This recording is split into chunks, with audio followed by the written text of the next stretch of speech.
უკანონო მოსმენებთან დაკავშირებით კანონპროექტი მმართველი გუნდის წევრების მიერ არის შემუშავებული და ნაციონალური მოძრაობა არაფერ შუაშია, აცხადებენ არასამთავრობო სექტორის წარმომადგენლები.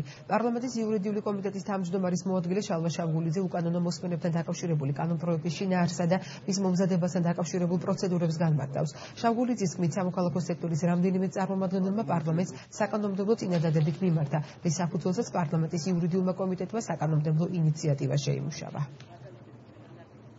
Ცალსახად მინდა აღვნიშნო, რომ ეს არის საზოგადოების შეცდომაში შეყვანის მცდელობა და ის, რაზეც ის საუბრობს, არის ტყუილი.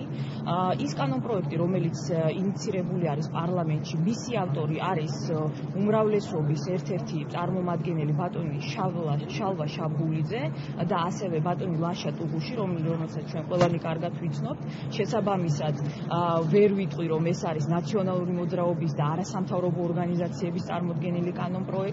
რეალურად მე რაც თანაც შეხება მქონდა არასამთავრობო სექტორის უპროცენტო სამოქალაქო სექტორის რამდენიმე წარმომადგენლის მიერ მოხდა საკანონმდებლო წინადადებით მომართვა პარლამენტისადმი ამ სფეროსთან დაკავშირებით კანონპროექტის თაობაზე და პარლამენტის იურიდიულმა კომიტეტმა შეიმუშავა საკანონმდებლო ინიციატივა და კანონპროექტთა პაკეტით წარადგინა პარლამენტის წინაშე.